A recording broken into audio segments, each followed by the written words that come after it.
गरजे गगन में बहके पवन में हर एक मन में सद्भावना।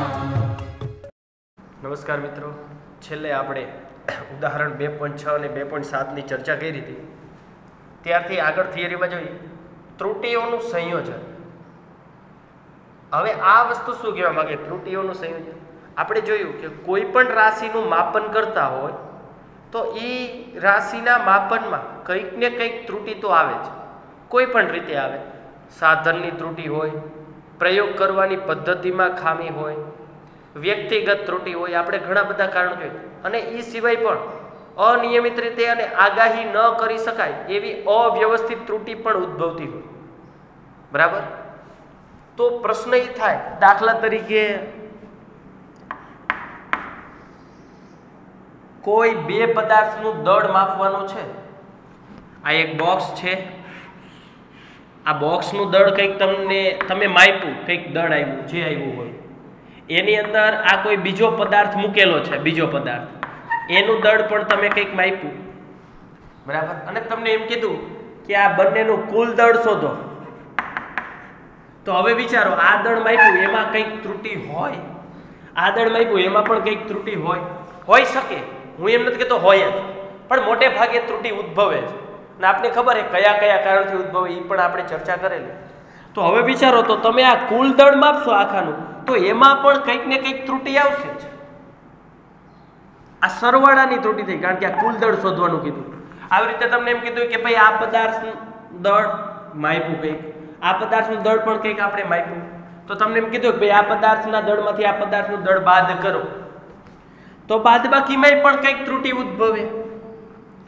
તો હવે એટલે આ ચર્ચા થઈ કે ભાઈ ત્રુટીઓનું સંયોજન એટલે કે કહેવાનો અર્થ એકમાં ત્રુટી હોય, બીજા ત્રુટી હોય, તો એના લીધે આપણે જે રાશિ શોધવાની હોય એવી રાશિઓમાં પણ ત્રુટી આવી શકે. એટલે એને કહેવાય ત્રુટીઓનું સંયોજન, કે ભાઈ આમાંય ત્રુટી, આમાંય ત્રુટી, તો આ બંને રાશિઓનું સંયોજન એટલે આ, તો આમાં પણ ત્રુટી આવશે.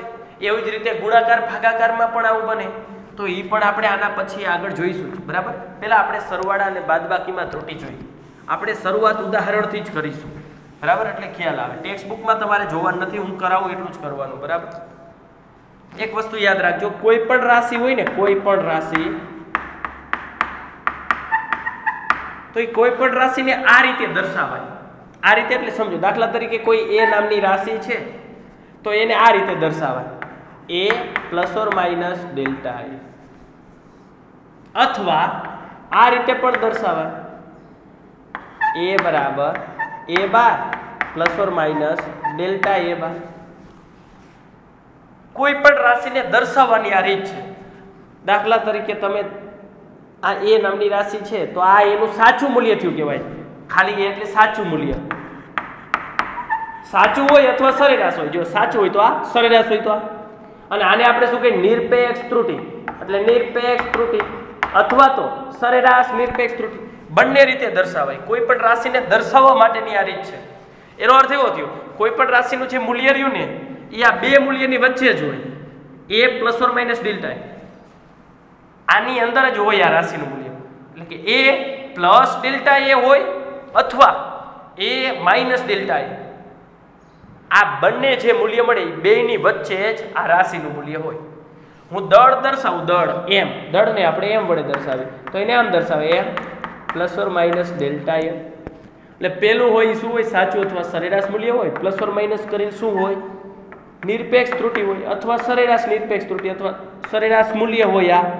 આ સરેરાશ મૂલ્ય હોય, અથવા તો આ સરેરાશ નિરપેક્ષ ત્રુટી, અથવા ખાલી નિરપેક્ષ ત્રુટી. પેલું હોય સાચું અથવા સરેરાશ હોય. ક્લિયર થઈ ગયું?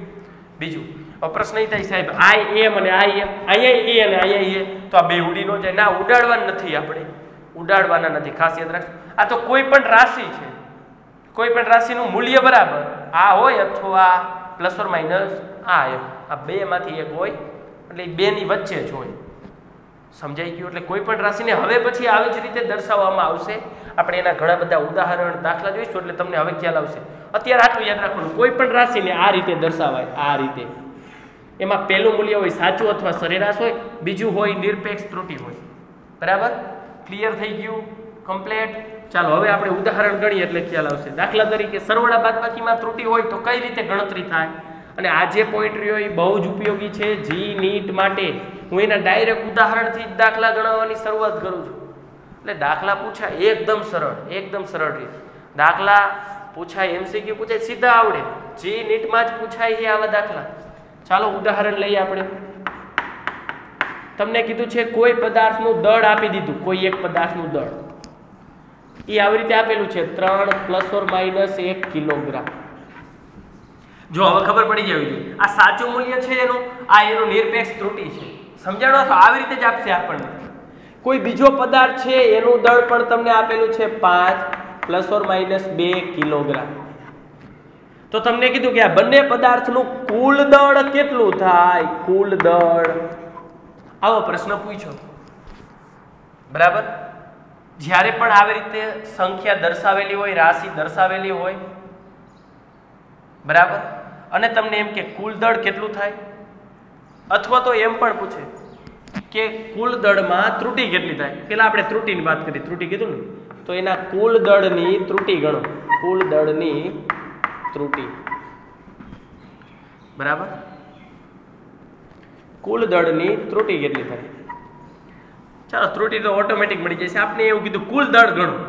કુલ દળ, ત્રુટિ તો હું તમને શીખડાવી દઉં. પેલા સમજી લ્યો શું કહેવા માંગે.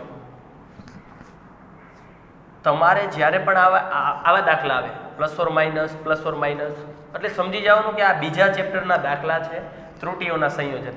એમાં પણ તમને શું કીધું સમજો. પેલું હોય સાચું અથવા સરેરાશ મૂલ્ય, બીજું નિરપેક્ષ ત્રુટિ. પેલું સાચું અથવા સરેરાશ, બીજું નિરપેક્ષ ત્રુટિ. ઘણીવાર આગળ પાછળ પણ આપેલા હોય. પહેલું નિરપેક્ષ આપજે, પછી સાચું મૂલ્ય. કઈ રીતે ઓળખવાનું સમજો. બેમાંથી જે જાજુ મૂલ્ય હોય ને, વધારે મૂલ્ય, એ સાચું કહેવાય. એટલે આને M1, તો આને હું M1 કહી દઉં. ઓલું A હતું તો A કહેતા. આવું હતું ને, A બરાબર A ± ડેલ્ટા A. એ હતા તે કહેતા. એટલે M1 તો આને M1, તો બીજાને કહેવાય ડેલ્ટા M1. જે ઓછું હોય એ ત્રુટિ હોય, ઓછી હોય એ ત્રુટિ હોય, યાદ રાખશું. એવી રીતે આને M2 કહેવાય, આને ડેલ્ટા M2 કહેવાય. હવે કુલ દળ શોધવાનું કીધું, અને કુલ દળ એ શોધવાનું કીધું, અને કુલ ત્રુટિ પણ શોધવાની કીધી, બરાબર. કુલ ત્રુટિ એટલે આમાં કેટલી ત્રુટિ આવી ને આમાં કેટલી ત્રુટિ આવી, એમ, બરાબર. બે વસ્તુ શોધવાની કીધી. તો સમજો કઈ રીતે દાખલો ગણવાનો. તમને જે વસ્તુ આપેલી છે અને જે શોધવાની કીધી, એ ત્રણેય વચ્ચેનો સંબંધ શું? એટલે પેલું દળ આપ્યું, બીજું દળ આપ્યું, અને કુલ દળ કીધું. કુલ દળનો અર્થ શું થાય? બંનેનો સરવાળો. એટલે કે આ ત્રણેય વચ્ચે સંબંધ શેનો છે? સરવાળાનો. પહેલા હંમેશા સંબંધ નક્કી કરવાનો, સંબંધ, કે આ ત્રણેય વચ્ચે સરવાળાનો સંબંધ. તો કુલ દળ, ચાલો તો કુલ દળ હું શોધી લઉં. તો કુલ દળ એને હું એમ કહી દઉં, કુલ દળને એમ. તો કુલ દળ એટલે સરવાળો. તો બે વસ્તુ છે તો બેનો સરવાળો M1 + M2. હવે સમજો M1 અને M2 કયા લેવાના? ઘણા બધા આખે આખું મૂકી દે. આપણે એવી રીતે નથી ગણવાનું. M1 M2 લખો એટલે તમારે આ લખવાનું M1 અને M2. અર્થ સમજાણો? M1 M2 એટલે આખે આખું નથી મૂકી દેવાનું. M1 M2 એટલે આ કહેવાય M1 M2. એટલે મેં આ પેલા લખી નાખ્યું. એટલે દાખલાની ગણતરી કરતી વખતે તમારે પણ પેલા આ ઉપર લખી નાખવાનું, એટલે ભૂલ ન થાય. એટલે M1 એટલે 3 પ્લસ M2 એટલે 5, એટલે ટોટલ થઈ ગયું 8 કિલોગ્રામ. કિલોગ્રામ જ હતું. કુલ દળ મળી ગયું 8 કિલોગ્રામ. કુલ ત્રુટિ શોધવાની છે. ચાલો તો કુલ ત્રુટિ શોધી. કુલ ત્રુટિને ડેલ્ટા M કહી દો.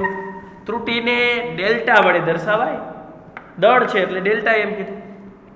તો ત્રુટિ, કુલ ત્રુટિ એટલે ત્રુટિનો સરવાળો, delta M1 plus delta M2. Ready? તો ડેલ્ટા M1 1 હતા, પ્લસના પ્લસ, ડેલ્ટા M2 2 હતા, 2 ને 1 3 કિલોગ્રામ. આના એ કાંઈ લેવા દેવા નથી, +or - રેડી? આ રીતે મળી ગયું. આ તમારો અહીંયા પૂરું થઈ જાય. પણ મેં તમને શું કીધું? કોઈ પણ રાશિ હોય ને, કોઈ પણ રાશિ એને આવી રીતે લખાય. પહેલા એનું સાચું અથવા સરેરાશ મૂલ્ય, પછી ત્રુટિ +or - એમ. આપણે પણ આનો જવાબ એવી જ રીતે લખવો પડે. આમ કુલ દળ એને આપણે એમ કહીએ. તો એને કઈ રીતે લખાય? કુલ દળ એમ છે તો પેલા એમ, પછી +or - ડેલ્ટા M. આ જ પ્રમાણે એ હતું તો એ, એટલે પેલા એનું સાચું મૂલ્ય, પ્લસ ઓર માઇનસ કરીને ત્રુટી. તો એમ તો આપણે પહેલા જ શોધ્યા 8, પછી plus or minus delta M 3 આટલા કિલોગ્રામ. આનું મૂલ્ય ક્યાંથી ક્યાંની વચ્ચે 8 + 3 એટલે 11, 8 - 3 5. 5 અને 11 ની વચ્ચે જ મૂલ્ય હશે કુલ દળનું. અર્થ સમજાણો? અહીં તો કુલ ત્રુટી શોધવાની કીધી એટલે શોધી? ના ભાઈ ના, એવું ફરજિયાત નહીં. તમને ખાલી આટલું જ કે કુલ દળ શોધો, તો કુલ દળને હું એમ કહી દઉં તો એમ શોધવાના એનો અર્થ શું થયો? તો એમને લખાય તો આવી જ રીતે M plus or minus delta M, આ શોધવાનું થાય. તો પણ તમારે પહેલા કુલ દળ જ શોધવું પડે, પછી પણ કુલ ત્રુટી શોધવી પડે, પછી આ રીતે લખવાનું, એટલે આ સાચો જવાબ થાય. અર્થ સમજાણો કે ન સમજો? હા, તમને ડાયરેક્ટ એવું પૂછે એમસીક્યુમાં કે કુલ ત્રુટી શોધો, તો ખાલી ત્રુટી જ શોધવાની હોય. 3 કિલોગ્રામ 4 ઓપ્શન હોય, એમાં જોઈ લેવાનું 3 કિલોગ્રામ છે એ સાચો જવાબ. અર્થ સમજાણો કે ન સમજાણો? ક્લિયર થઈ ગયું? આ સરવાળાનું એક ઉદાહરણ જોયું. આપને કેવી રીતે ખબર પડી કે સરવાળો કરવાનો? કારણ કે જે વસ્તુ આપેલી હતી અને જે શોધવાની હતી એ બધાય વચ્ચેનો સંબંધ સરવાળાનો છે. રેડી? આપણે એક બીજું ઉદાહરણ જોઈએ. બરાબર? ઉદાહરણ બીજું એક જોઈએ. હું આશા રાખું કે છેલ્લા લેક્ચરમાં મેં વાત કરી હતી જીગર સર ફિઝિક્સ.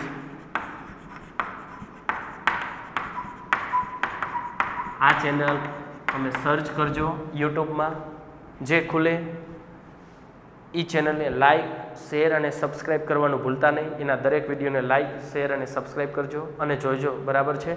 અમારી ચેનલ છે અને ઘરના બીજા પણ સભ્યો પાસેથી તમે આ ચેનલને સબસ્ક્રાઈબ કરાવજો, તમારા મિત્રો પાસેથી પણ, એવી હું આશા રાખું છું.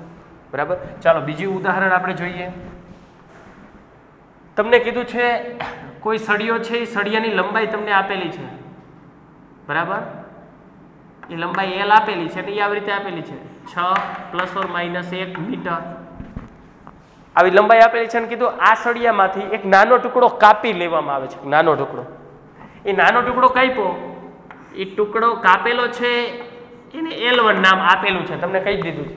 એ કાપેલા ટુકડાની લંબાઈ આટલી છે, એ તમને કીધું છે 2 ± 1 મીટર. એક સળિયો છે, સળિયાની લંબાઈ આપેલી છે, એ લંબાઈમાંથી એક નાનો એવો લંબાઈનો ટુકડો કાપેલો છે જેની લંબાઈ આટલા મીટર આપેલી છે. તો બાકી રહેલા સળિયાની લંબાઈ શોધો. બાકી રહેલ સળિયાની જે લંબાઈ છે એ લંબાઈ શોધવાનું કીધું. એને હું L ડેશ, કારણ કે આને L આપ્યું અને L1 નામ આપ્યું તો આને L ડેશ આપી દઉં. એ તો ગમે તે નામ અપાય. તો L ડેશ શોધવાના કીધા તો તમારે ખરેખર શોધવાનું શું થાય? L ડેશ જ શોધવાના. અહીંયા કેમ કુલ દળ એમ શોધવાનું હતું, એટલે એમ શોધવાનું, એટલે M plus or minus delta M શોધવાના. એમ L ડેશ શોધવાના એટલે L dash plus or minus delta L dash શોધવાના. આ આખું પદ શોધવાનું તમારે. એટલે તમારે બાકી રહેલ લંબાઈ શોધવી હોય તો પહેલા L dash plus or minus delta L dash, L dash શોધવાના, ડેલ્ટા L ડેશ, એ બે મળી જાય પછી આપણે લખી શકશું આ બાકી રહેલ લંબાઈ. બરાબર? સમજો. આપણે મેં તમને પહેલા શું કીધું? પહેલા એ વિચારવાનું તમને જે વસ્તુ આપેલી છે અને જે શોધવાનું કીધું એ ત્રણેય વચ્ચે કે બે વચ્ચે સંબંધ શેનો થાય? આ બધાય વચ્ચેનો સંબંધ. કુલ લંબાઈ આપી હતી, એમાંથી આટલો કટકો કાપી નાખ્યો અને બાકી રહેલી લંબાઈ પૂછી, એટલે સંબંધ શેનો થયો? બાદબાકીનો. અર્થ સમજાય? આ ત્રણેય વચ્ચેનો સંબંધ બાદબાકીનો થયો. આમાં સરવાળાનો સંબંધ હતો. રેડી? તો પહેલા હું શું શોધીશ? એટલે આપણને ખબર પડી છે બાદબાકીનો સંબંધ. અને બાદબાકીમાં ત્રુટી કઈ રીતે શોધાય એ આપણે જોઈએ. સરવાળામાં ત્રુટી કેવી રીતે શોધાય જોયું. હવે બાદબાકીમાં આપણે ત્રુટી જોઈ. ચાલો તો પહેલા મારે L ડેશ શોધવાના ને. ચાલો તો L ડેશ બરાબર શું થઈ જાય? એટલે બાદબાકીનો સંબંધ છે. તો જે મૂળ લંબાઈ હતી L, પેલા તો આને મેં તમને શું કીધું? નામ આપી દેવાનું. આ L છે તો આને L કહેવાય અને આને ડેલ્ટા L કહેવાય. રેડી? આ L1 છે તો આને L1 કહેવાય ને આને ડેલ્ટા L1 કહેવાય. મેં તમને કીધું તો પેલા ઉપર નામ લખી નાખવાના. M1 તો delta M1, M2 delta M2, L delta L, L1 delta L1. Ready? જે વધુ હોય એ સાચું હોય, સરેરાશ હોય. જે ઓછું હોય એ ત્રુટી કહેવાય. આ બેમાં ઓછું આ ડેલ્ટા L, આ બેમાં ઓછું આ ડેલ્ટા L. સમજાણો અર્થ? હવે સમજો. બાકી રહેલ લંબાઈ એમાં આપણે L ડેશ પેલા આ શોધવાના. આમાં કેમ? પેલા આપણે M તો પેલા M શોધ્યા, પછી ડેલ્ટા M શોધ્યા, પછી આપણે લખ્યું આવી રીતે લખાય. આમાં પણ એ જ પ્રોસેસ. પહેલા શું કરવાનું? એલ ડેશ શોધવાના. તો એલ ડેશ એટલે શું? બાકી રહેલ લંબાઈ ને. તો બાકી રહેલ લંબાઈ કઈ રીતે મળે? જે આખી લંબાઈ હતી એમાંથી જે કટકો કાપી નાખ્યો એને બાદ કરી નાખો. આખી લંબાઈ એલ હતી એમાંથી L1 બાદ કરી નાખો. પણ મેં તમને કીધું L ને L1 કયા લેવાનો? અહીંયા પણ M1 અને M2 કયા લેતા હતા? આર્યાઈ બહારના નથી લેવાના, અંદરના લેવાના. એટલે L ને L1 આ જ લેવાનું થાય. 6 - 2 2 મીટરમાં જતા એટલે આવશે 4 મીટર. તો L ડેશ મળી ગયા. રેડી? હવે આપણે delta L dash. Delta L dash એટલે ત્રુટી. ત્રુટી કઈ રીતે શોધાય? આવી રીતે delta L1 plus delta L2. Sorry delta L કીધા હતા ને, તો ડેલ્ટા L અને ડેલ્ટા L1 અને ડેલ્ટા L નામ આપ્યું અને ડેલ્ટા L1. સાહેબ આ તો બાદબાકી હે તોય તમે સરવાળો કર્યો. નિયમ જ આવો છે, યાદ રાખજો. નિયમ આવો છે. સંબંધ સરવાળાનો હોય કે સંબંધ બાદબાકીનો હોય, ત્રુટી હોય ત્રુટી એમાં હંમેશા સરવાળો જ કરવાનો. ત્રુટી હોય ને ત્રુટી એમાં હંમેશા સરવાળો જ કરવાનો, યાદ રાખશું. હા બાકી છે અહીંયા જે સંબંધ હતો એ થાય, અહીંયા જે સંબંધ હતો એ થાય. આ ત્રુટી નથી, આ તો મૂલ્ય છે, સાચા મૂલ્ય અથવા તો સરેરાશ મૂલ્ય. એમાં જે સંબંધ હોય એ વાપરવાનો. સરવાળો હોય કે બાદબાકી હોય, સાચું મૂલ્ય હોય કે સરેરાશ મૂલ્ય હોય, એમાં જે સંબંધ હોય પરંતુ ત્રુટીનો તો હંમેશા સરવાળો જ થાય. નિયમ આવો છે. ક્લિયર થઈ ગયું? એટલે મેં સરવાળો કર્યો. એટલે ખાસ એટલે જ આપણે ઉદાહરણ લઈએ કમ્પ્લીટ. તો ડેલ્ટા L પેલું 1 છે, ડેલ્ટા L2 એ પણ 1 છે, 1 ને 1 2 મીટર. ડેલ્ટા L ડેશ મળી ગયા. તો આમ કરીને કઈ રીતે લખી શકશું? ચાલો આ લખી નાખું. આમ L ડેશ બરાબર L dash plus or minus delta L dash. L dash એટલે બાકી રહેલ લંબાઈ હતી એ જ મળશે. L ડેશ આ મળ્યા 4 plus or minus delta L dash 2 metre. આ જવાબ આવી ગયો કે ભાઈ L ડેશ. અર્થ સમજાણો? આનો અર્થ જ એવો થયો 4 + 2 અથવા 4 - 2 એટલે કે 2 અને 6 મીટરની વચ્ચે જ આ લંબાઈ હોય. બીજી વાત, તમને જે આ ત્રુટી મળે ને, અહીંયા આ દાખલામાં ત્રુટી શોધી, બાદબાકીમાં ત્રુટી શોધો કે સરવાળામાં ત્રુટી શોધો, એ મહત્તમ જ મળે છે. એટલા માટે જ આપણે સરવાળો કરી. મહત્તમ તમને રકમમાં પણ એમ કે મહત્તમ સાપેક્ષ ત્રુટી, મહત્તમ નિરપેક્ષ ત્રુટી શોધો. તો આ ત્રુટી જ છે, તો આ મહત્તમ જ મળે છે. આપણને જે મળે છે એ મહત્તમ જ મળે. આ દાખલો સમજાણો? આટલું ક્લિયર થઈ ગયું? એક સરવાળાનો દાખલો લીધો, એક બાદબાકીનો દાખલો લીધો. હવે આપણી ટેક્સ્ટ બુકનું જે ઉદાહરણ છે એ આપણે લઈએ એટલે ખ્યાલ આવશે. ક્લિયર થઈ ગયું આટલું? ચાલો તો હવે આપણે ટેક્સ્ટ બુકનું ઉદાહરણ લઈએ છીએ. બરાબર? ટેક્સ્ટ બુકમાં આ તો મેં મારી જાતે ઉદાહરણ લીધેલા છે. આવા દાખલા પૂછાય જ છે. તમારે સંબંધ નક્કી કરવાનો છે માત્ર. શું નક્કી કરવાનું? સંબંધ. તો ચાલો હવે ટેક્સ્ટ બુકનું ઉદાહરણ 2.8 ઉદાહરણ 2.8 ગણીએ. એમાં કીધું થર્મોમીટર વડે બે પદાર્થના માપવામાં આવેલા તાપમાન. થર્મોમીટર છે એના વડે બે પદાર્થના તાપમાન માપ્યા. પદાર્થ 1 નું તાપમાન, પદાર્થ 2 નું તાપમાન. એ તાપમાન અનુક્રમે એ તાપમાન આપેલા છે. તાપમાનને એ લોકોએ T1 નામ આપ્યું. તાપમાનને સ્મોલ T1 ભલે ને આપ્યું હોય, આ રીતે આપેલા છે. 20 અંશ સેન્ટીગ્રેડ પ્લસ ઓર માઇનસ 0.5 અંશ સેન્ટીગ્રેડ. એવું ફરજિયાત નથી કે સેન્ટીગ્રેડ અહીંયા જ લખવા બે જગ્યાએ. છેલ્લે એકવાર લખો તો પણ ચાલે. હું કેમ અહીં છેલ્લે એકવાર મીટર લખતો તો મીટર તો પણ ચાલે. ટેક્સ્ટ બુકમાં આવી રીતે આપ્યું, ભલે આપ્યું હોય. અને બીજું તાપમાન પણ આપેલું છે, બીજા પદાર્થનું તાપમાન T2 50 અંશ સેન્ટીગ્રેડ પ્લસ ઓર માઇનસ 0.5 અંશ સેન્ટીગ્રેડ. બંને તાપમાન સેન્ટીગ્રેડમાં જ છે.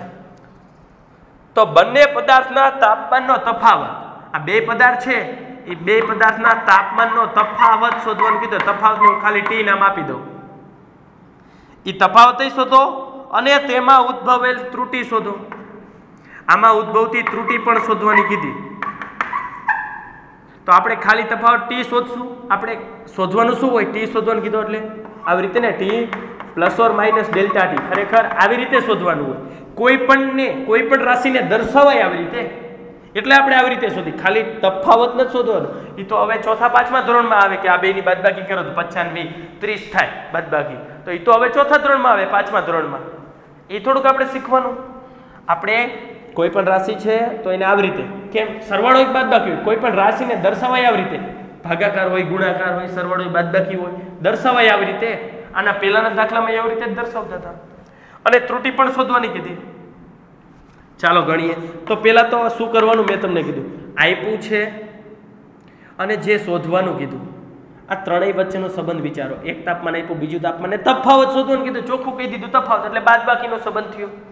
ઓકે, તો બાદબાકીનો સંબંધ મેળવવા માટે પહેલા આપણે ટી શોધવા પડે. ટી શોધી પહેલા મેં તમને કીધું કે આને નામ આપી દેવાના. T1 છે તો આ પેલું T1 કહેવાય, બીજું કહેવાય ડેલ્ટા T1. રેડી? આ T2 છે તો આને કહેવાય T2, આને કહેવાય ડેલ્ટા T2. અર્થ સમજાય? ઓકે, ચાલો હવે સમજો. પહેલા ટી શોધવાના. ટી કઈ રીતે મળે? સાચું મૂલ્ય, સરેરાશ મૂલ્ય. આ ત્રણેય વચ્ચેનો સંબંધ કેવો? બાદબાકી. બાદબાકી હોય તો વધુમાંથી ઓછું બાદ કરવાનું. T2 minus T1. જે સાચું મૂલ્ય હોય કે સરેરાશ મૂલ્ય હોય, સાચું મૂલ્ય હોય કે સરેરાશ, આને સાચું અથવા સરેરાશ કહે. એમાં જે સંબંધ હોય, સરવાળો હોય તો સરવાળો કરવાનો, બાદબાકી હોય તો બાદબાકી કરવાની. ત્રુટિમાં જ હંમેશા સરવાળો જ આવે. સરવાળો હોય કે બાદબાકી હોય, ત્રુટિમાં તો સરવાળો જ કરવાનો. રેડી? ચાલો, T2 50, T1 20, કેટલો જવાબ આવ્યો? 30 અંશ સેન્ટીગ્રેડ. આ ટી મળી ગયા, એટલે આ ટી મળ્યા. હજી ડેલ્ટા ટી એટલે ત્રુટિ. આમ તો આપણે આ તો શોધવાનું જ હતું, કારણ કે ત્રુટિ શોધવાનું કીધી. અને આ ન કીધું હોત તો આપણે તો આટલું શોધી, એમાં ત્રુટિ આવી જ જાય. તો ડેલ્ટા ટી ત્રુટિનો શું થાય? હંમેશા સરવાળો. એમાંથી પછી આ બેનો સરવાળો કરો તોય ભલે, આનો બેનો કરો તો ભલે, ગમે તેને આગળ પાછળ રાખવા હાલે. સરવાળો છે એટલે બાદબાકીમાં વધુ માઇનસ ઓછું લેવાનું. તો સરવાળો ત્રુટિનો, તો ત્રુટિનો સરવાળો. સરવાળો તો સરવાળો જ થાય ત્રુટિનો. બાદબાકી કીધું હોય તો જે વધુ છે એમાં તો ઓછું બાદ કરી દો. ડેલ્ટા T1 આ રહ્યા 0.5, ડેલ્ટા T2 આ રહ્યા 0.5, એટલે આવ્યું 1 અંશ સેન્ટીગ્રેડ. ડેલ્ટા ટી મળી ગયો. આમ તફાવત એને ટી વડે દર્શાવી, T plus or minus delta T. તો શું થઈ ગયું? ટી પેલા મળ્યા હતા 30 plus or minus delta T 1 અંશ સેન્ટીગ્રેડ તાપમાન હતું. આ જવાબ આવી ગયો. એકદમ સરળ દાખલા. તમને જે ડેટા આપ્યો એ લખ નાખવાનું. T1, આ T1 છે, T1 ડેલ્ટા T1 એ આપે તો A ડેલ્ટા A. અહીંયા કેમ L આપ્યું તો L ડેલ્ટા L. અર્થ સમજાણો? બાદબાકી આવી રીતે જ આપણે જે છેલ્લું શોધવાનું હોય આ સ્વરૂપમાં શોધવાનું, યાદ રાખવાનું. અર્થ સમજાઈ ગયો? તો આ આજના આપણા દાખલા સરવાળા અને બાદબાકીમાં ત્રુટી જોઈ. આશા રાખું કે તમને હવે આ બધા દાખલા સમજાઈ ગયા હોય. સરવાળાનો આવે કે બાદબાકીનો દાખલો આવે, ત્રુટિનો તો સરવાળો થાય, બાદબાકી સરવાળો હોય તો સરવાળો. ક્લિયર? બાકીની ચર્ચા આપણે આગળના લેક્ચરમાં કરીશું.